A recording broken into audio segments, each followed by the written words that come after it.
Hello, this is recording for ICP-1 assignment for Big Data Analytics. So in this assignment, datasheet is provided for breast cancer, and this is provided in .csv format. So this is .csv file, and this data has been provided. So to utilize this data, I copied this into Google Drive and then mounted that Google Drive in my Google Colab. Okay. Now, this is Google Colab. So, I have used this tool to do data analysis on the data provided. So, first thing, imported libraries Panda and provided alias name as PD, C1 as SNS. I have not used C1 as of now, only used Pandas. Then the next part is to read that data. So provided path of my Google Drive and storing that in a variable named path. Okay. The next thing is to read that data utilized inbuilt Panda method or function read underscore CSV provided the variable path and then storing that in the data frame df. Okay, so now this is our data frame df, and we can utilize Panda library methods to do some analysis on that. Okay, so that's very basic analysis, like or very basic method, df dot head, and it will provide the number of the rows, whatever the number of the rows being provided here. So it is giving me displaying first 5 rows for me. If provided 10, it will display first 10 rows of the data. Okay. Size of the data frame, for getting the size of the data frame, like how many columns or rows are there, use inbuilt function shape, and it provides the information, number of the number of the rows. Rows are 569 and the number of the columns 33. So it provides that information about the size of the data frame. Now, the data for determining what data types of each of the column, I have used method dtypes.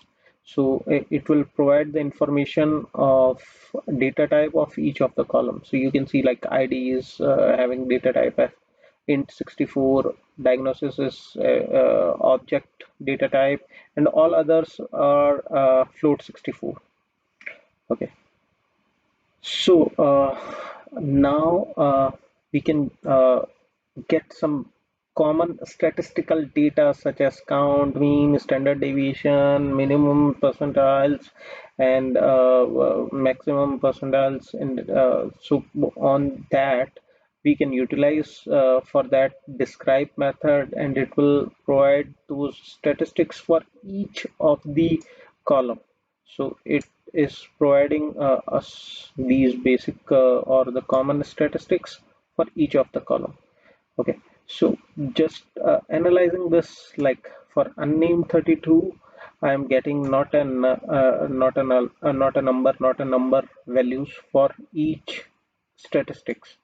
Okay, so we will check that why we are getting that one, and uh, another thing is like for this ID, we are getting these statistics, but the ID is count is kind of a case number or case ID, and in real in our data analytics, this will not provide any informatical value, though it is just for identifying a record for that one.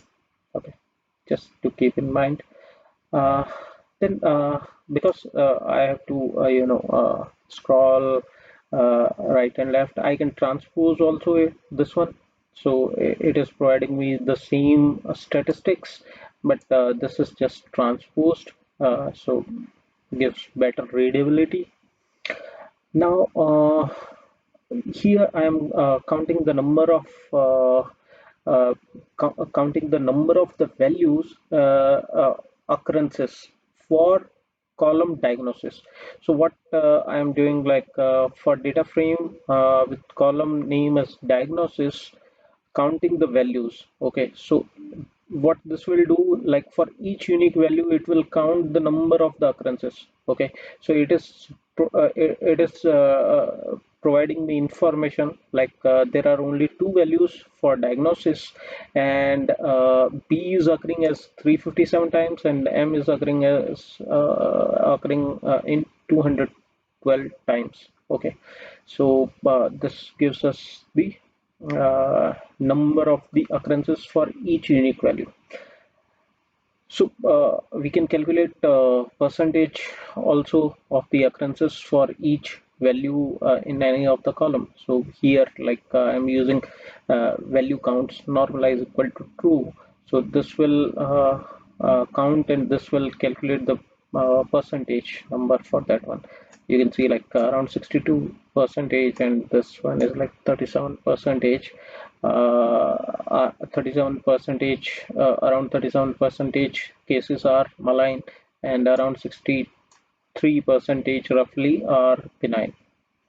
Okay, now uh, as for analysis, we want to know like how many null values are there in our data set, because that can impact our quality of data, or whatever analysis we are doing on those columns or data. So for that, I'm using is null function, and then doing sum on that, so that it will provide the total sum of the number of null values. So it will provide the number of null values for each of the columns. So we can see like yep, for all the columns it is 0. That means there are no null values. But for the last column, it is having 569 null values. So as we know, there are only 569 rows, right? That means the last column, which is not named and is displaying name as unnamed 32, it is having all the null values. So it is of no use or no importance, and it's just impacting our quality of data. So we can drop that one. So using drop function to drop that one from our data frame. It is not dropping from the sheet, it is just dropping that column from our data frame what we have used here. So it will drop that column from df.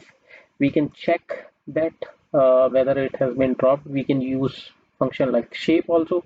It will provide the number of the updated columns. Here just for better analysis, I'm using again is null.sum. So it will provide like the name of each column and the number of null values. So here it is just showing me that unnamed 32 is not available, right? So it means that has been dropped. Okay, now uh, now for df diagnosis, so column df diagnosis, whenever that will be equal to b, so for those rows, whenever it will be equal to b, I am calculating the mean on each column.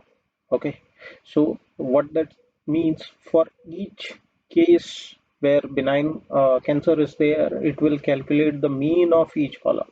So it is calculating mean of each column, id, radius, mean, texture. Okay, so here you can see the column, the last column displayed is fractional dimension. So data frame removed, the column removed from our data frame unnamed 32, it is not coming now in our any of the future analysis. Now similarly, the next analysis is to observe the mean values whenever, like similar to above, whenever a diagnosis value is m. So this is similarly calculating mean for each of the column whenever diagnosis value is equal to m. So this will provide the mean values for each of them. This can be compared with this